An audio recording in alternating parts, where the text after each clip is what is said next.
Selamat datang di bagian pertama, berjudul Membuka Rahasia Bahasa Manusia. Bahasa adalah kemampuan unik manusia yang memberdayakan kita untuk berkomunikasi, belajar, dan membentuk dunia. Sistem rumit ini yang tampak mudah dalam pelaksanaannya, bergantung pada interaksi kompleks dari proses kognitif. Teori pemrosesan bahasa mencoba untuk mengungkap misteri ini, memberikan wawasan tentang bagaimana kita memahami, menghasilkan, dan berinteraksi dengan bahasa. Teori-teori ini, yang berakar pada psikologi, linguistik, dan ilmu saraf, menawarkan kerangka kerja untuk memahami kapasitas luar biasa manusia terhadap bahasa.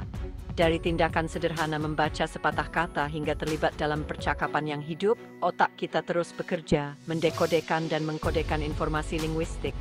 Teori-teori ini menerangi jalur membaca, seluk-beluk produksi ucapan, dan mekanisme yang mendasari pemahaman bahasa. Dengan mempelajari model-model ini, kita mendapatkan apresiasi yang lebih dalam untuk cara kerja otak manusia yang rumit. Memahami proses-proses ini bukan hanya upaya akademis. Ini memiliki implikasi yang mendalam untuk berbagai bidang seperti pendidikan, kecerdasan buatan, dan gangguan komunikasi. Di bagian berikut, kita akan memulai perjalanan untuk menjelajahi beberapa teori pemrosesan bahasa yang paling berpengaruh. Kita akan memeriksa prinsip-prinsip inti mereka, mengilustrasikan relevansinya dengan contoh-contoh dunia nyata, dan membahas implikasinya untuk memahami komunikasi manusia di era digital. Penjelajahan kita akan mengungkapkan keanggunan dan kompleksitas sistem bahasa manusia, menyoroti kemampuannya yang luar biasa untuk beradaptasi dan berkembang. Di bagian kedua ini, berjudul Model Rute Ganda Menavigasi Jalur Membaca, kita akan mempelajari bagaimana membaca, sebuah landasan peradaban modern, melibatkan interaksi kompleks antara pemrosesan visual dan linguistik. Model rute ganda mengusulkan dua jalur berbeda untuk membaca kata, rute leksikal dan rute subleksikal. Rute leksikal, mirip dengan kamus mental, memungkinkan kita untuk mengenali kata-kata yang familiar secara instan. Ketika kita menemukan kata seperti kucing, otak kita mengambil makna dan pengucapannya langsung dari leksikon mental kita. Sebaliknya, rute subleksikal mendekodekan kata-kata yang tidak familiar dengan memecahnya menjadi unit-unit yang lebih kecil, seperti huruf atau suku kata. Rute ini bergantung pada aturan korespondensi grafem-fonem, yang menghubungkan huruf-huruf tertulis dengan bunyi-bunyinya yang sesuai. Bayangkan menemukan kata xenon, karena tidak terbiasa dengan pengucapannya.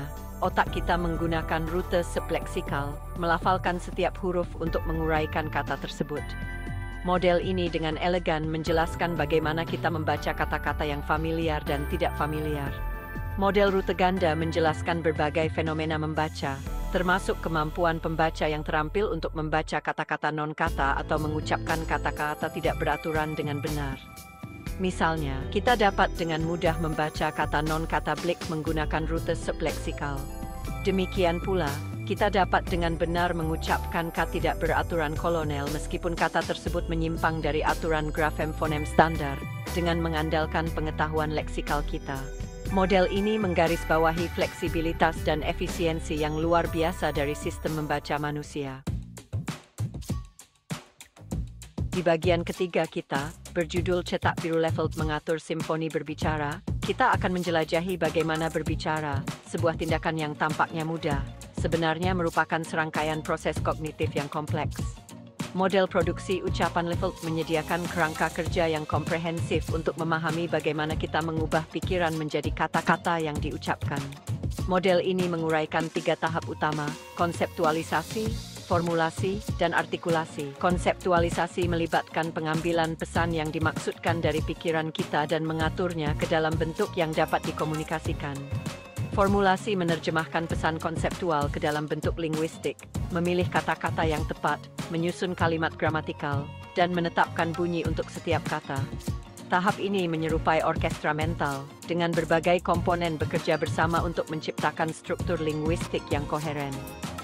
Terakhir, artikulasi melibatkan produksi fisik bunyi ucapan, memanfaatkan pita suara, lidah, dan bibir kita untuk menghasilkan bahasa yang terdengar. Model level menyoroti interaksi rumit dari proses kognitif yang terlibat dalam produksi ucapan. Misalnya, bayangkan menggambarkan liburan baru-baru ini. Pertama, kita mengkonseptualisasikan pengalaman tersebut, memilih peristiwa dan kesan kunci untuk disampaikan. Selanjutnya, kita merumuskan kalimat, memilih kata-kata seperti pantai, santai, dan berkesan. Akhirnya, kita mengartikulasikan kata-kata ini, menghasilkan aliran ucapan yang menyampaikan pengalaman liburan kita. Model ini menyediakan kerangka kerja yang berharga untuk memahami kompleksitas dan kecanggihan produksi ucapan manusia. Bagian keempat, mengungkap makna, melihat sekilas pemahaman bahasa. Pemahaman bahasa, kemampuan untuk memahami bahasa lisan dan tulisan, merupakan inti dari komunikasi manusia. Teori-teori pemahaman bahasa berusaha untuk menjelaskan bagaimana kita mengekstrak makna dari rangkaian kata dan kalimat.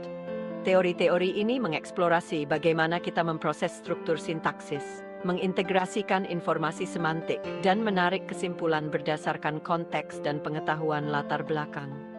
Satu teori yang menonjol menyatakan bahwa kita membangun representasi mental dari informasi yang disampaikan dalam bahasa, seperti membangun model mental dari cerita yang sedang kita baca. Model mental ini bersifat dinamis dan terus diperbarui saat kita menemukan informasi baru. Misalnya, ketika membaca novel misteri, kita membangun model mental dari karakter, hubungan mereka, dan peristiwa yang sedang berlangsung. Saat kita menemukan petunjuk dan pengalih perhatian, model mental kita berkembang, mencerminkan pemahaman kita yang berubah tentang cerita tersebut.